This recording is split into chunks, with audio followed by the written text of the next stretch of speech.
Hey everybody, welcome back to JD Does Dev. I'm JD, and in this video we're going to start part 12 of our training on Doxel. We're going to dive into using local files and a couple of customizations that we can do with our local environment. So let's get started. In this section we're going to be talking about using local files. Now there are a lot of times when certain information should not be put into version control. For example, API keys.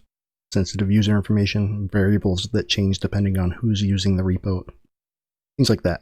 Now for this, Doxel has local files available. By default, Doxel operates in local mode. This is an environmental variable set at Doxel environment equals local. Now let's go ahead and take a look at where this variable is set. So right now we're looking in the fin binary, and this is an entire bash script that runs Doxel.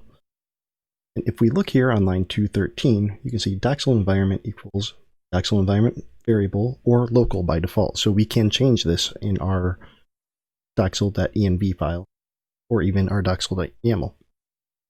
Now this variable or this setting for local gives your project access to some new files that you can keep outside of version control. Doxel will look for versions of doxel.env and doxel.yaml that have the pattern doxel dash with the variable doxel environment for their file names, and it'll use them in addition to the base doxel.env and doxel.yaml. Now let's take a look at the loading order for the config files. We're going to switch back to our editor, and I'm just going to use this to type out a couple things to take a look at. So here's the order that it goes in. First file we have here is the base users doxel.env.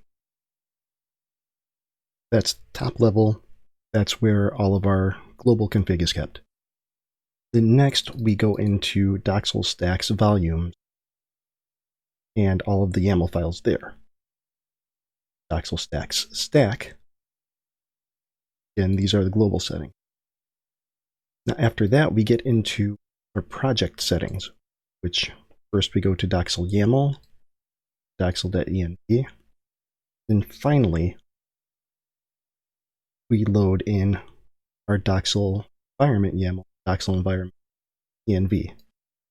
Now, like I said, these are overriding the previous file, but not completely. It's only overriding the matching settings in the previous file. So let's do a little experiment here. First, I'm going to put in a couple variables. I'm just going to paste them in. It's a little bit quicker than typing. Got these here, foo, bar, and baz. This is in our doxel.env file. Project level, okay? So in order for these to show up in our container, we also have to put them in Doxel YAML. So let's put them in here. And we're putting this in our CLI container with just the environment name. So we're just sending them in there. Going to go ahead and run fin up. And a couple things to look for here are recreating CLI. And making sure that everything else is up to date. So as you can see here, we've got this recreating and done. So it's just adding these new variables in. I'm going to go through. It'll take a couple seconds for the stack to become ready. I'll come back just as soon as that finishes up. All right, so it finished up. It took a little bit because we're still using our project from the previous section where we built that decoupled application. So it takes a little bit to update everything and make sure everything is running correctly. But we put these environment variables in, and we're using it in doxel.env. So let's run this command, bin exec env type grep foo. Okay, so just to be on the safe side and see that they're all here, let's run these. Perfect. Let's clear that. Now we're going to create a new file that lives right next to this, and we're going to call it doxellocal.env. Here, file.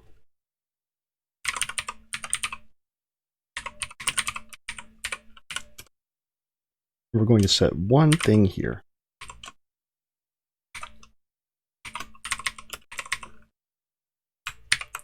Save it. So I'm going to run fin up again, and we're going to see our CLI container recreate.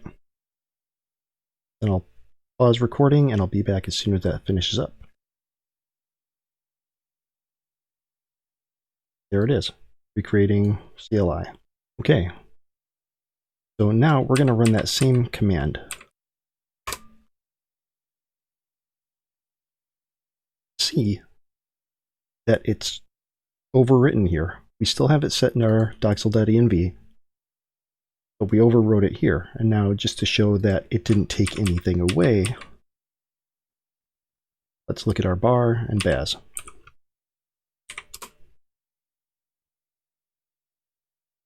So hopefully that kind of paints a picture of how the local files stack and how all the variables bubble up or bubble down depending on how you want to look at it.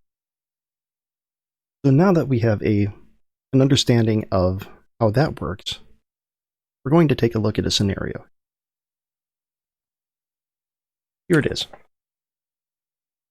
For your Doxel local env, you're a member of a team using Doxel across multiple developers. The hosting provider requires that your requests to sync your database contain an API key in the request. Every member of the team has a different API key, and for security, you do not want to let anyone's key get into the repo. This key will be used in a custom command to trigger a sync. So let's head back to our editor. And if you've been following along, we should already have the doxellocal.env file created. So what we need to do here is just add in our secret API key and a secret username. So let's be very original. 1, 2, 3, 4, 5. And our secret username.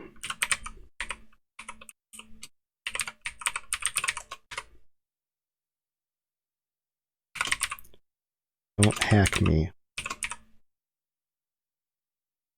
All right, and we're going to save this.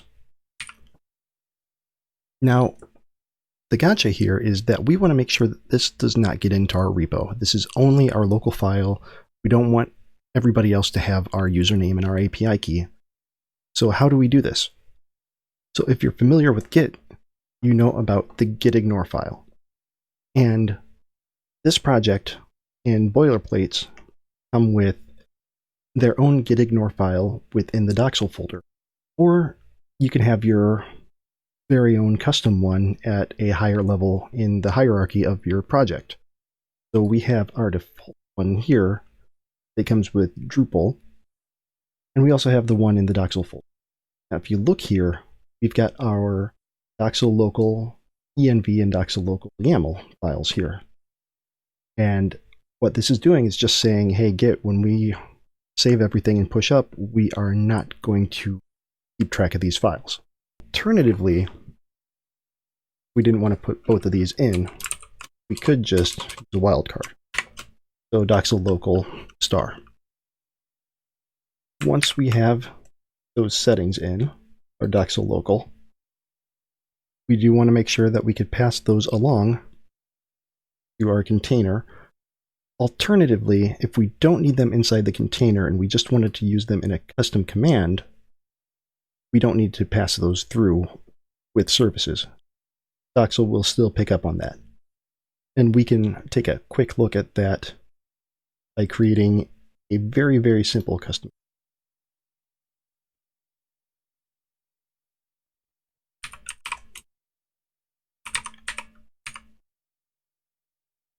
We're just going to call it secrets. Save that. Then, now for creating a command, regular bash scripting, need our shebang. And our command is simply going to be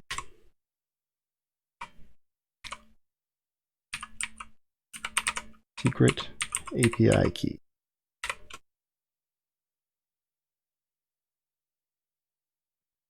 Sure, that's what we set it up as. Doxel local. Yep. Secret API key. Go. Now, if we run fin secrets, it gives us a nice little comment here saying that it's not set to be executable, which means it doesn't have the correct permissions for this. Doxel will fix this automatically for you. Let's do that. Right. We've got it. Showed up right here, 1, 2, 3, 4, 5. And we didn't need to pass it through to our container. Now, another scenario that we may want to consider is this one. You're a member of a team using Doxel across multiple developers, and you've been handed the ticket to upgrade from an end-of-life version of PHP to a current version. Everyone else on your team is using PHP 7.2, but it's time to get ready for the current one, 7.4 or 7.3. You need to be able to test code even as it changes from other developers to make sure that it's ready for the upgrade. So, how are we going to do this? Well, let's head back to our editor. And this time we're going to be working with doxel.yaml. Let's go ahead and create our doxel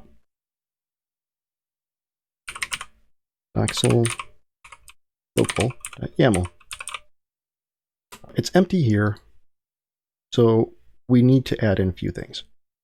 First thing we're going to do is look at our Doxel YAML. If you remember way back towards the beginning when we first talked about Docker Compose, remember that the version is the first thing that goes in a doxel.yaml file or a docker compose.yaml file.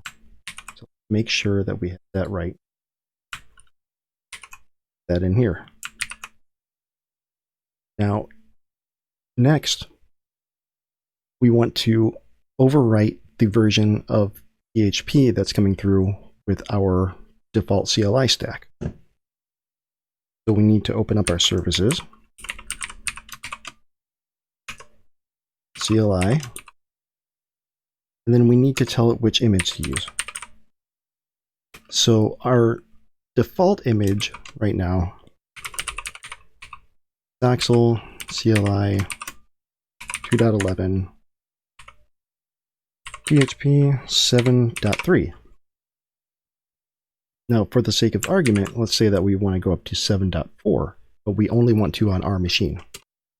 So we change it here in our Doxel local YAML file and save it. We're going to run fin up and watch for the changes. We can see that nothing happened here, which is kind of strange. But if you remember one of our earlier projects, we did make a change to our .env and added in the same image that we're trying to go to. So let's do a quick change just to see how it changes up. We're going to change that to 7.2, then our Doxel local YAML 7.3. Now, we could also do this in a Doxel local env by overwriting this variable. So either way will work and is appropriate. Really up to you. This is more to demonstrate how we can overwrite something in the Doxel local YAML. Now let's run fin up.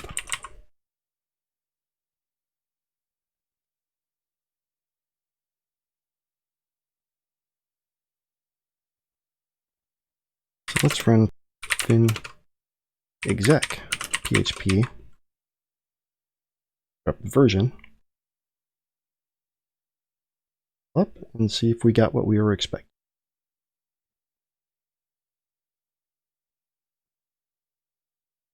Yes, there it is. So we swapped out to PHP 7.3 what we have in local, and before it was 7.4.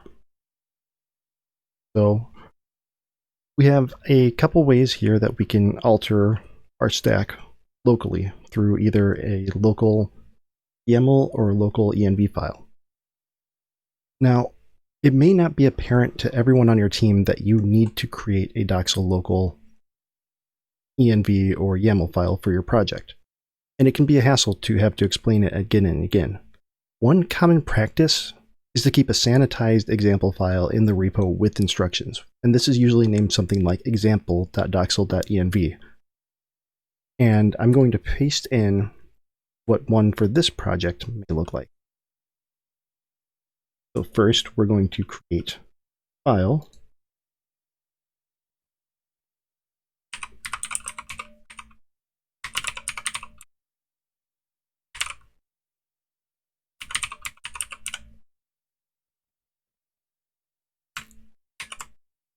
And here's what a standard one may look like. With instructions, copy this file to doxel.local.env and update the values to your own username and API key. Now, once we save this, if you look at my VS Code, the grayed out file names are ignored by Git. These are in the gitignore file, whether it be in the Doxel folder or the top level. You can see that this one is not ignored by Git. It will make it into the repo, but we have no sensitive information in here. All that we have is an example. So with this, we can still pass it around in our repo to other developers, and we have the information here to kind of give them some guidance on how to get started. Now you can do the same with the example doxel local.yaml file as well, which could be just version 2.1 with some instructions. Simple enough. Now to summarize, not everything needs to be shared in a repo. Whether it's a custom override for your specific needs or sensitive information that shouldn't be in a public place, the local config overrides make it easier for you to keep the project shared, but keep your custom settings to yourself. Up next, we're going to look at adding Doxel to an existing project. Well, that's going to wrap it up for this one. I'm JD, and this is JD Does Dev. If there's anything else that you'd like to see me cover, or if you have any questions about the video you just watched, go ahead and leave a comment down below. Also, if you don't mind, click that little like, thumbs up, and the subscribe button. It really helps me out. So thanks for watching, and I'll see you on the next one.